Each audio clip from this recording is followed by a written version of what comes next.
Salam la famille, c'est Chronu de l'Atlas, j'espère que vous allez bien. Alors je vais pas vous mentir, moi après ce match, le seul sentiment que j'ai c'est vraiment le soulagement. C'est vrai que dans ma dernière vidéo, quand je me projetais sur ce Maroc-Ghana, j'étais beaucoup plus serein. Mais ça c'était avant que j'apprenne que la moitié de l'équipe du Maroc elle était positive au Covid et qu'on découvre qu'il y a plusieurs joueurs du Maroc qui sont blessés, on sait pas comment.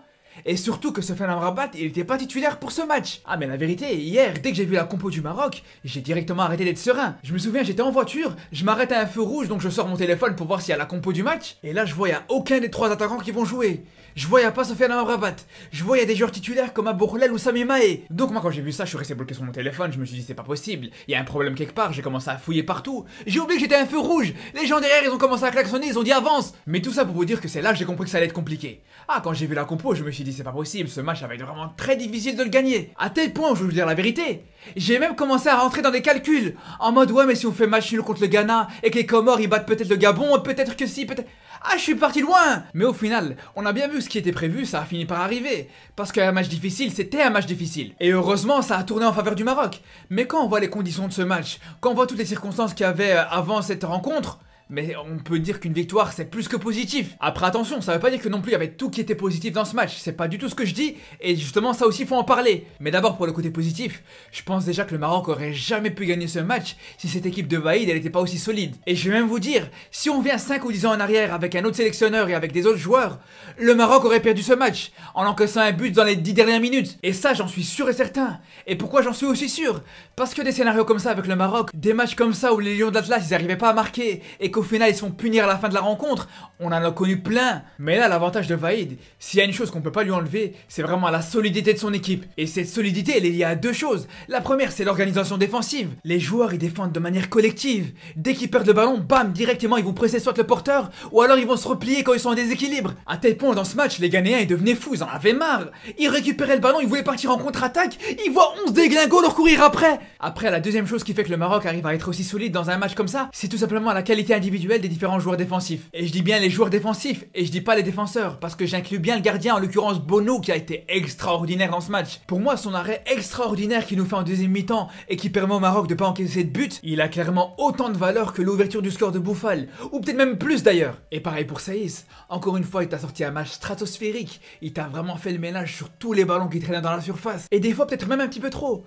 À un moment il a même été récupérer un ballon que Bono pouvait avoir. Le mec il te faisait presque le travail du gardien, c'est pas un truc de fou. Et à part que défensivement il a été incroyable dans ce match. Balle au pied aussi, il était vraiment très propre. Comme d'habitude il t'apportait de la verticalité. Il cassait souvent des lignes pour trouver les milieux de terrain avec des passes dans leurs pieds. Et sur les phases arrêtées on n'en parle même pas. Ah là c'était le festival. C'était Saïs contre le reste du monde en fait. Dès qu'il y avait un centre dans la boîte il était toujours là pour te mettre son gros front. À un moment André Ayew il a essayé d'aller au duel avec lui. Il s'est retrouvé avec le crâne ouvert le pauvre. Lui il sait pas que Saïs quand il était petit, c'était pas des Actimel qui buvaient le matin au petit déjeuner hein. Ah je suis sûr lui il commençait sa journée avec un bol d'huile d'olive. Après seulement tu pouvais commencer à lui parler. Je suis sûr et certain, regardez sa tête. Ça se voit, elle a le crâne dur. Le mec, il était présent sur tous les duels à chaque coup de pied arrêté. Et donc, plus sérieusement, quand on voit que le Maroc était aussi solide défensivement dans ce match, là, on savait qu'ils avaient fait le 3/4 du boulot. Parce que quand t'arrives à pas encaisser, il te faut juste la petite étincelle. Soit sur coup de pied arrêté, soit sur une différence individuelle, ou soit sur un cafouillage, comme sur le but de Bouffal, justement. Mais autrement que comme ça aurait été hyper difficile pour les Lions de l'Atlas de marquer dans ce match. Parce que autant défensivement, comme je vous ai dit, ils ont été irréprochables, à tel point ils ont concédé qu'une seule occasion sur toute la rencontre. Par contre, offensivement, c'était beaucoup plus compliqué. Et quand tu sais que t'as tes trois attaquants qui sont absents, c'est normal, on va dire. Dans ce match, le Maroc a joué avec aucun numéro 9 de métier. Et ça s'est vu, on va pas se mentir. Et on espère vraiment que les autres attaquants, ils vont se rétablir très vite.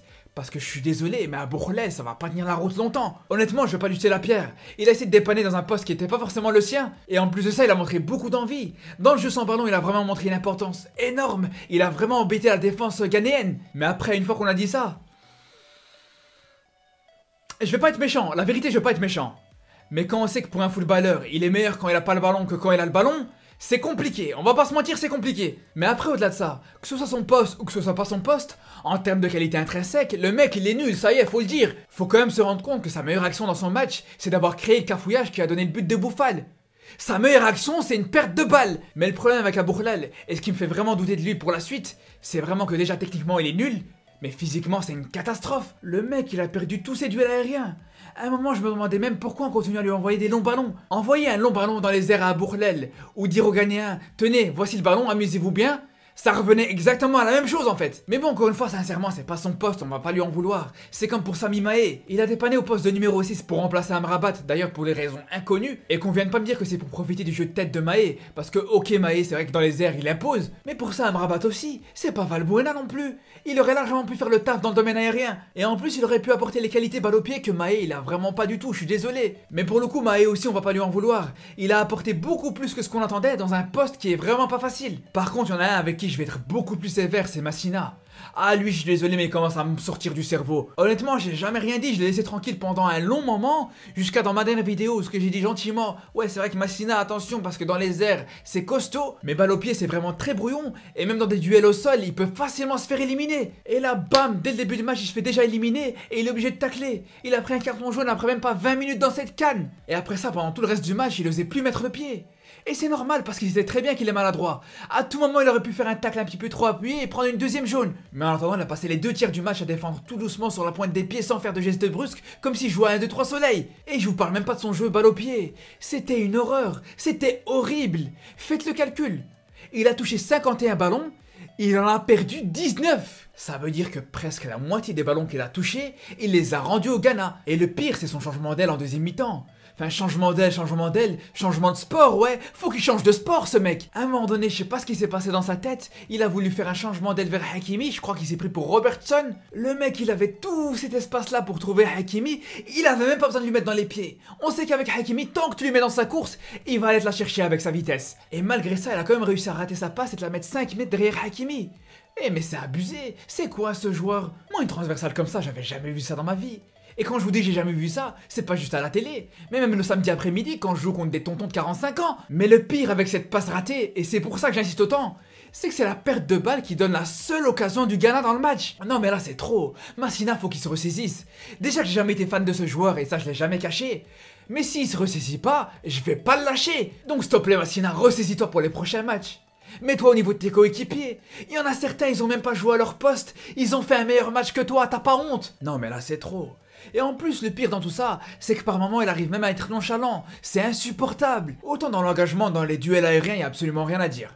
Mais quand c'est pour mettre de l'intensité dans ses courses, là y a absolument plus personne. C'est le seul joueur du Maroc que quand tu le vois courir, t'as l'impression qu'il te fait un petit footing. Non mais faut pas déconner. D'ailleurs, je vais vous donner une stat. Sur les 4 latéraux qui ont joué ce match, que ce soit du côté du Maroc ou du côté du Ghana, il y a que lui qui a tenté aucun centre dans ce match. Le mec il se fatiguait même pas, il montait jamais.